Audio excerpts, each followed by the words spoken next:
What is up guys, Kimimoto here. So for today po guys, itetest po natin or magvi-video test po tayo nitong DJI Action 4. So nag-upgrade na po tayo guys. Ngayon po guys, itetest po natin siya sa iba't ibang klase ng resolution guys. So start po tayo sa 1080-30, 1080-60, 2K30, 2K60, tapos yun, 4K 30, 4K 60. So mag-start po muna tayo sa wide lang guys, hindi muna ultra wide. Ayun, para magkaroon kayo ng idea kung gaano po siya kalapad sa wide. And yun, start tayo 1080 30 frames per second para makita nyo rin po yung difference niya sa 60 na naka ultra wide na tayo hanggang sa matapos yung video.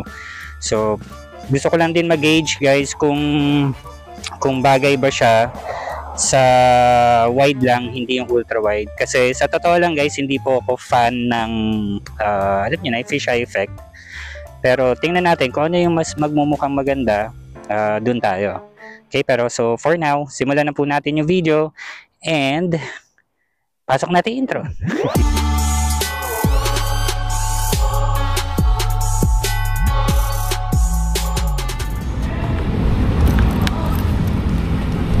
Start. So guys, ang gagamitin po nating mic ngayon is yung internal mic niya. Testing din natin kung ano yung magiging output niya sa internal mic. So, most likely ito na in-expect ko na puro hangin yung maririnig, puro wind noise, pero yun na nga, try na din natin guys. Alright, so ngayon po guys, ako sa audio mo guys. Tayo po ay mag-iay papuntang Binyan.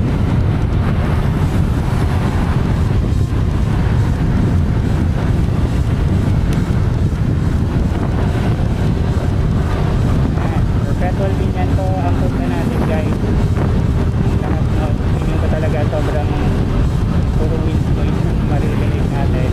Pero we will see guys, we'll see. Tingnan natin kung gaano kaganda yung internal mic na itong DJI Action 4. Nga pala guys, no, malamang nagtatanong din kayo kung bakit ito yung pinili natin. Samantalang lumabas na yung Action 5 Pro. Yan. Lumabas na po yung Action 5 or yung DJI Action 5 Pro. And ito po yung kinuha natin, yung Action 4. So yun po, hindi pa po kasi siya available kung bumili po tayo sa MOA.com. Shoutout po sa DJI MOA. Maraming salamat po.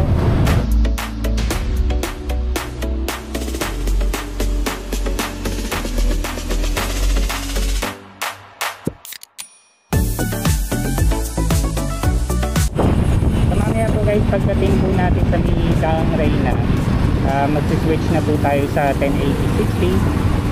Tapos at the same time gagamit na po tayo ng mic.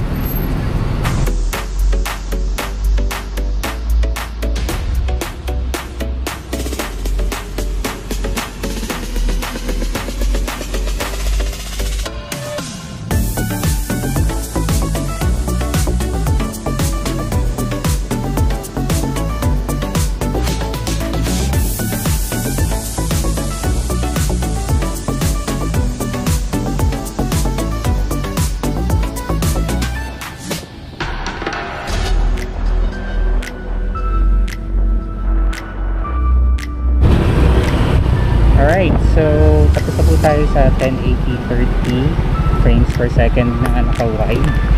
So mag-switch na po tayo sa 1080-60 guys. And this time po naka-ultra wide na po tayo. Dali lang. Alright guys, so 1080-60 frames per second, naka-ultra wide. Yan, kamusta naman na po siya ngayon? Yan, so hopefully mas okay na siya. Medyo nag-adjust pa ako ng mic kanina guys kasi sobrang lakas ng gain ng mic. Nakasagad. Buti chinek ko muna, sobrang basag talaga yung tunog. Speaking of mic guys, hindi po DJI mic 1 or 2 ang gamit natin guys. So yun, practical lang tayo guys kung ano po yung mag-work. Diba? Kung ano yung mag-work na maganda. Anyways, content ko na lang po sa ibang video guys kung interesado po kayo dito sa mic na gamit natin. And I'm sure na magugulat kayo sa presyo nito. Sana maganda yung output ng audio guys para hindi na ako bibili ng panibagong mic or hindi na ako yung parang ginagawa ko dati guys, yung vintage na naka headset tapos record sa cellphone dito, re-record sa cellphone tapos i-sync mo na lang. So ngayon diretso na siya guys, wala nang mga wire pero gaya nga ng sabi ko guys, no, ang tagal ko pong pinag-aralan ko ano yung bibiling kong action cam. Pero ito yung kinuha natin. Sa ibang video ko na lang po sasabihin kung ano yung mga dahilan. Pero ang pinagpilian natin guys is ano ba? Yung Ace Pro, yan sa Insta, yung Go 3, tapos syempre si GoPro Hero 12 at 13. Tapos si Action 4 and 5. Wala lang talaga nung Action 5 dun sa MOA nung pumunta tayo guys. Pero malamang sa malamang kung ano, baka yun din yung kinuha natin. Pero either way, napag-isip-isip ko rin na okay na rin naman to. Una-una sa lahat, mas mura siya. Pangalawa, yung difference nilang dalawa guys, sa low light, kunyari, hindi naman tayo madalas nag-shoot sa low light, so hindi siya big deal sa akin.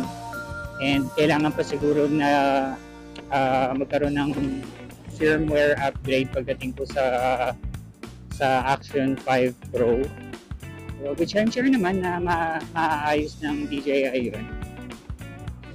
Ano pa ba? Yung battery. Yan. Maganda sana yung battery ng Action 5 guys.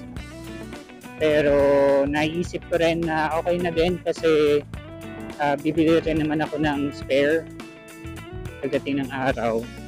So compatible naman po yung battery ng Action 5 Pro at saka itong Action 4. So ganoon na lang, bibili na lang tayo ng battery. Bibili na lang po natin separately.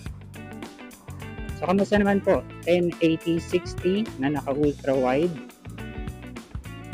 Pagdating po natin sa main road guys, switch na po tayo ulit sa 2K30. 2K30 naman tayo guys. So sa mga nagtatanong guys or sa magtatanong kung ano po yung dati nating gamit na action cam, yun po yung SJ cam na 5000X. So yun, mahal na mahal ko yung camera na yun guys.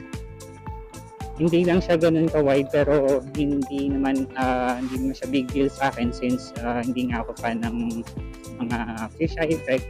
Ayan. Tapos yung stabilization niya swabe lang.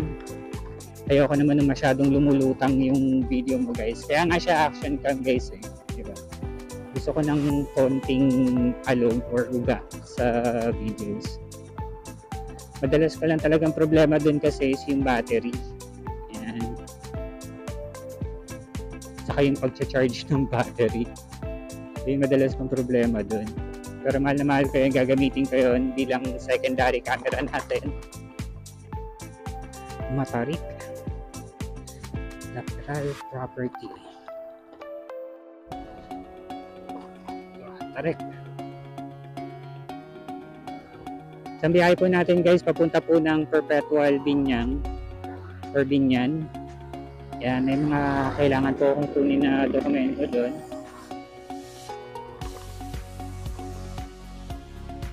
Sumobra at atigas ng gulong ko guys. Sobrang tagtag. Gamit po pala natin guys si Mio Gear. Yun talaga yung medyo complain ko dito sa Mio Gear natin guys. Sobrang tagtag niya talaga. Okay, so 7-Eleven guys. Dito na lang tayo mag-switch ng 2K. So 2K guys. Naka 2K na po tayo, 30 frames per second, ultra wide. And gamit po natin yung ating budget na microphone. Sana okay yung mic, guys.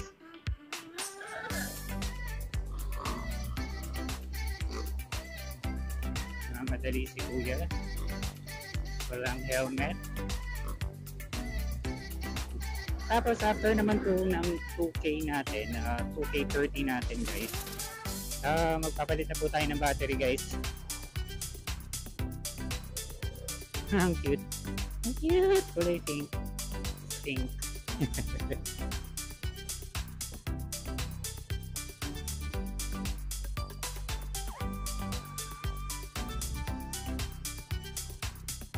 Tatawid tayo ng express. Dito sa tulay na to, guys.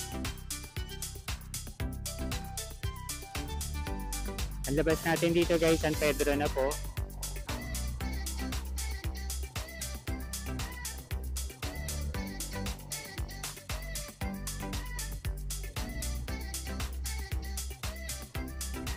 So, kamusta po? So 2K po, guys, 60 frames per second, ultra wide. Naka normal color lang tayo, guys. Pero then again, guys, naka 10 bit po tayo. Isa pa yun sa maganda dito sa Action 4, guys. Kasi 10 bit, hindi mo na kailangan mag-delag. Parang yung dati nagkaroon sila ng update. Magagamit mo lang dati yung 10-bit, guys, kapag naka-delag ka. Pero ngayon, hindi na po. Kahit sa normal, pwede na ang 10-bit. So, kudos po sa DJI sa pag-update ng firmware.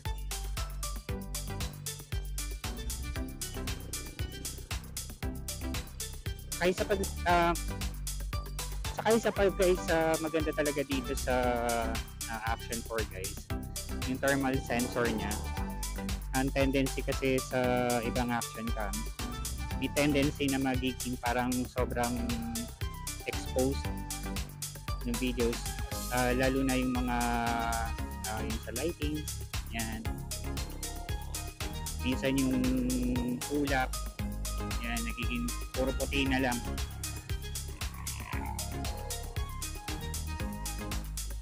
Hindi rin ako nakapag-content noon doon. Nagpunta tayo ng Rizal, guys. Nung unang beses tayong nung unang beses kong ginamit tong action cam.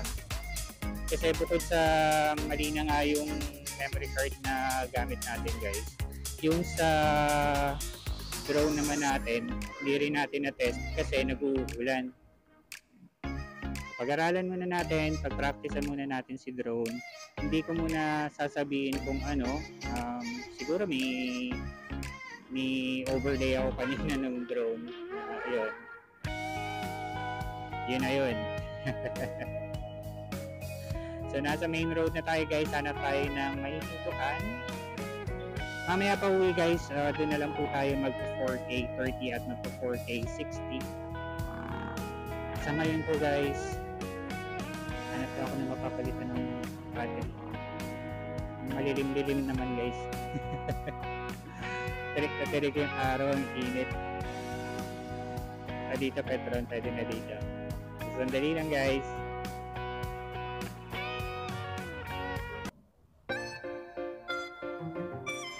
Alright, guys, 2K 60 frames per second, ultra wide, normal colors, may konting tweaks lang.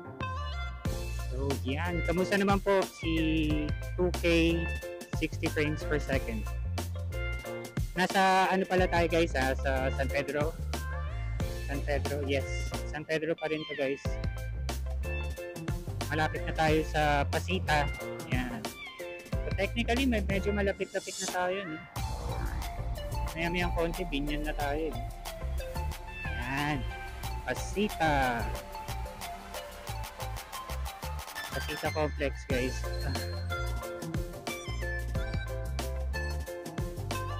Lapit na tayo sa binyan. So yun nga po, guys, di kukunin lang ako doon. Tapos kain lang din tayo, guys. Just check ko yung footage kung okay naman siya.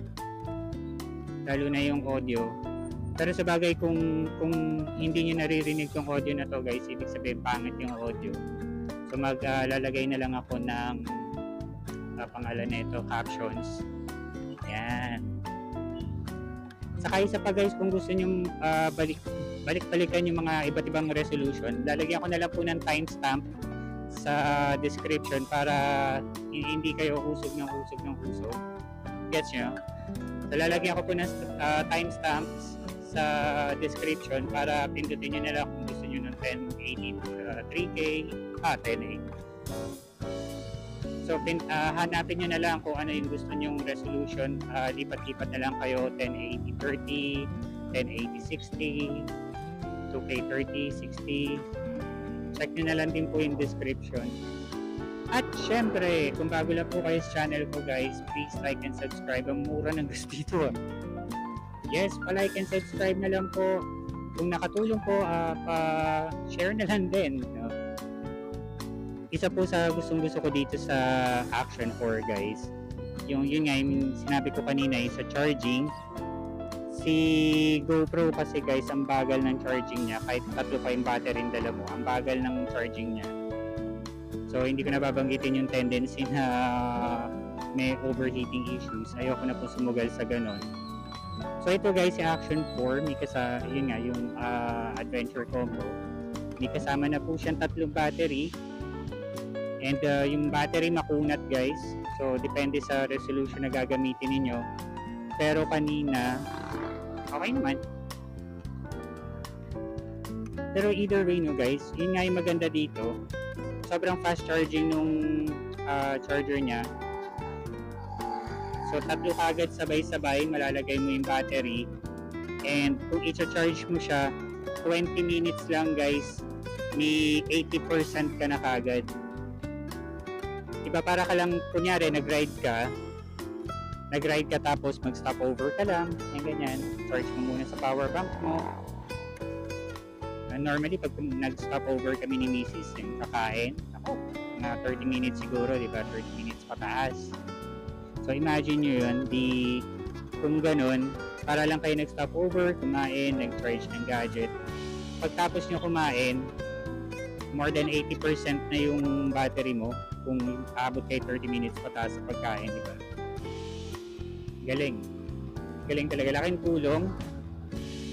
Saka yung mga mounts niya, guys, isa rin po yun sa deciding factor ko talaga kung bakit ito ang kinuha ko. As in, sobrang dali niya maglipat-lipat. Hindi ko pa nalagay dito yung yung magnetic na mount niya. Nasa monopod.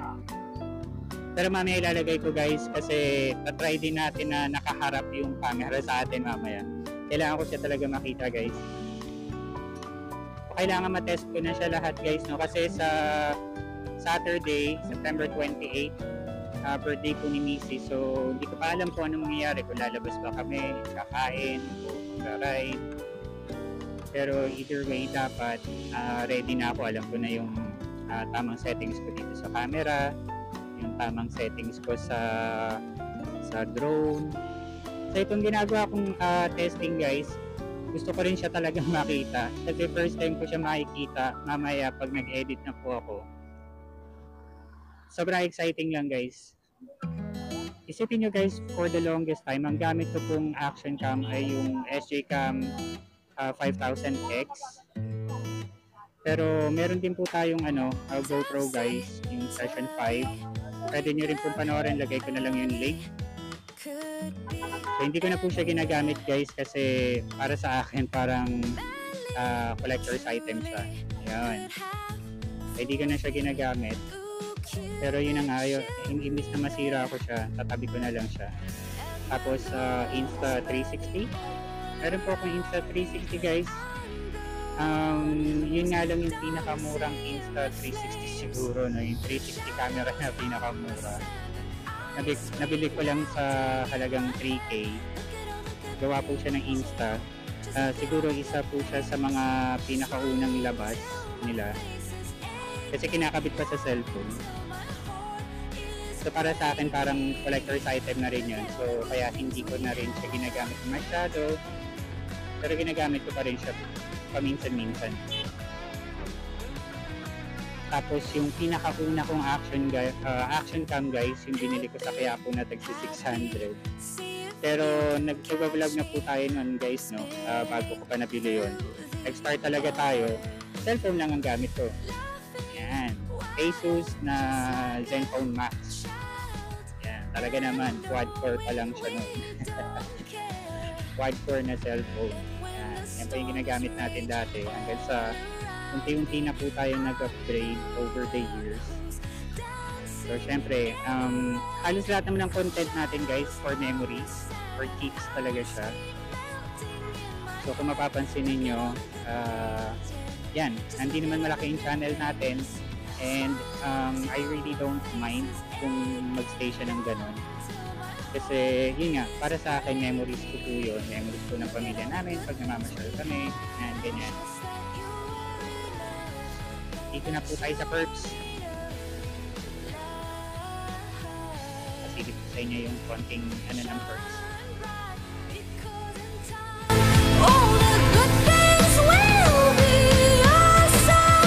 Shadows on the sand and ice cream melting in my hand. Look at all the good things, yeah. Just look at all the good things. Smile.